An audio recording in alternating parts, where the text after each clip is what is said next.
Doutora Alessandra Carvalho Abraão Salum fala pra gente sempre, todas as quintas-feiras, dúvidas que aparecem com os nossos ouvintes.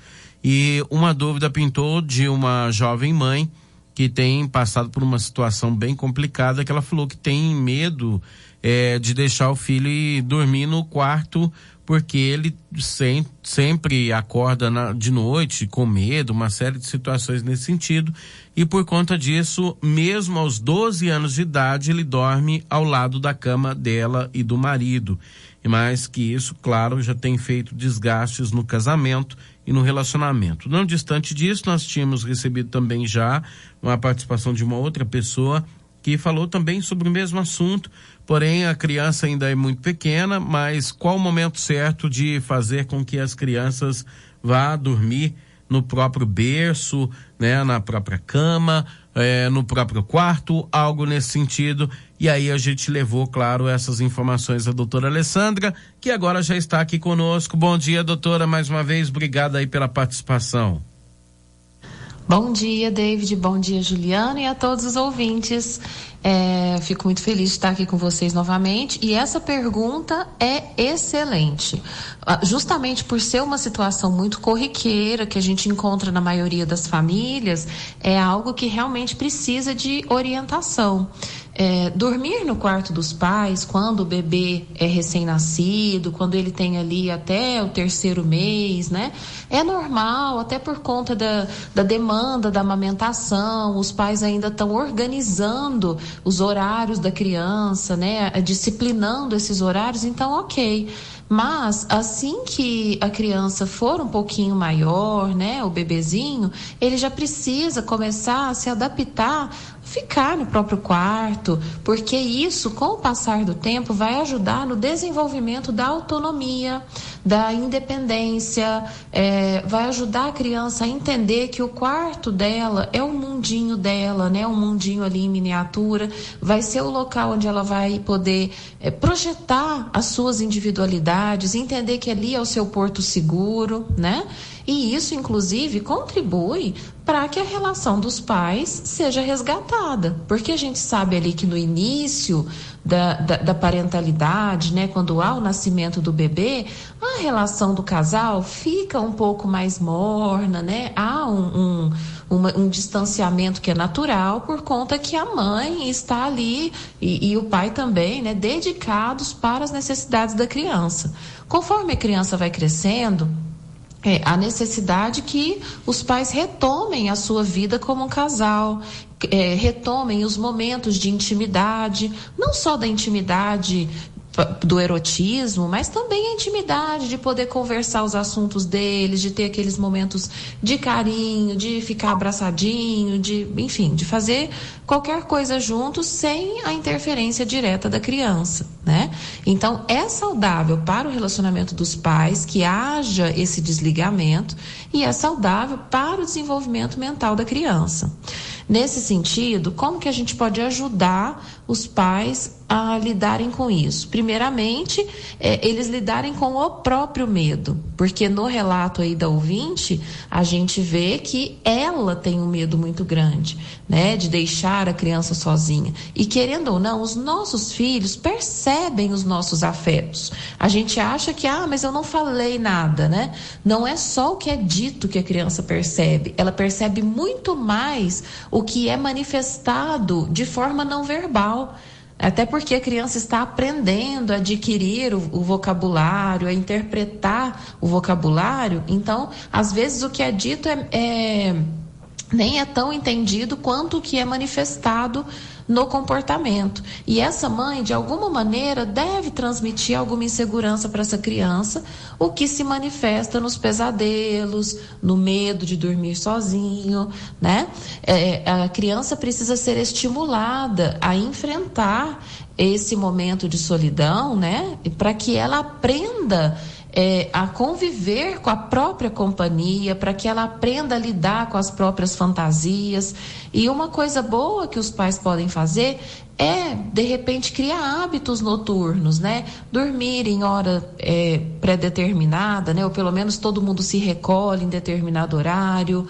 Colocar uma luz noturna no quarto, se a criança tiver medo de escuro, é uma forma de auxiliar. Criar rituais noturnos, tipo, olha, eu vou fazer uma leitura para você, ou nós vamos fazer uma oração juntos, né? Enfim, criar aquele momento de aconchego para que a criança vá deitar com um sentimento positivo.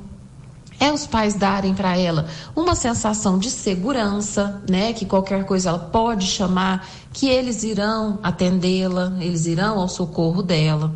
Então, assim, criar momentos de que a criança possa entender que ela tem condição de enfrentar aquela situação. E principalmente quando a criança vai crescendo, essa insegurança vai se alimentando muito mais por hábito, né? Esse medo de ir para o próprio quarto. Cria-se um hábito em torno disso. E fora que é uma questão muito satisfatória para a criança ela saber que em momento algum ela estará excluída, né? O Freud já falava muito, né? Que o filho em algum momento vai se sentir o terceiro excluído da relação. Não que os pais o excluam de fato, mas que vai ter momentos que são do casal, são da dupla de adultos e a criança não cabe ali, né? Mas a criança, de alguma forma, ela se incomoda de não participar de todas as experiências. Então, isso é uma coisa que realmente os pais precisam ir colocando o limite, né? Para que essa criança, apesar de ser o terceiro excluído, que ela possa se nutrir com os próprios brinquedos, né? Ouvindo uma música, assistindo um desenho na TV, que ela possa encontrar formas de se satisfazer por ela mesma, sem ter que estar 100% do tempo entre o casal, distanciando o casal e possuindo o casal. Porque se a gente pensar friamente, a criança que dorme no quarto dos pais até 8, 10, 12 anos, ela é dona desse casal. É a criança que manda nessa relação muito mais do que os pais.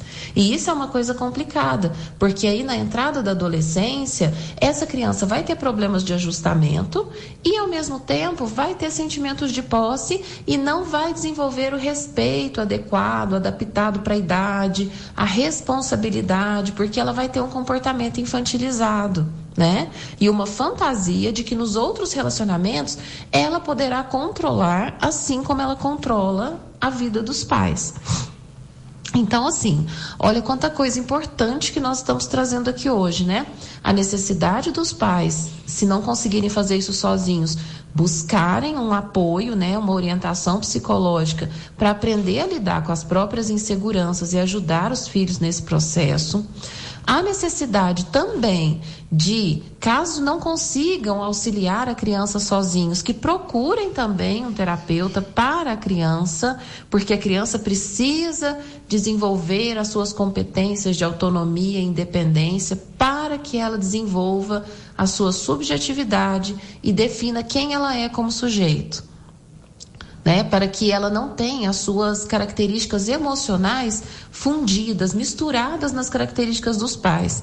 A criança que fica até muito tarde na cama dos pais, ou aquela criança que até muito tarde os pais têm mania de dar beijinho, selinho na boca, sabe? São coisas assim, são excessos de intimidade que comprometem a autonomia e a independência daquele que é novinho, do que está chegando no mundo. O adulto entende, por exemplo, que dormir na cama é só um momento e tal, mas que vai passar, ou que um selinho dado na boca da criança é só um beijinho de carinho, mas a criança que é uma esponjinha, né? Que é um ser em desenvolvimento e que não tem já concepções pré-formadas, ela acha que o mundo tem que ser assim.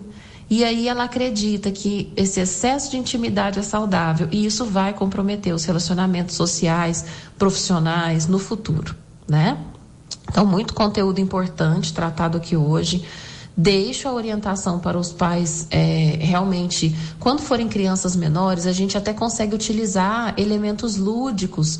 Por exemplo, pegar um talco, um glitter, alguma coisinha, sabe? Inócua, né?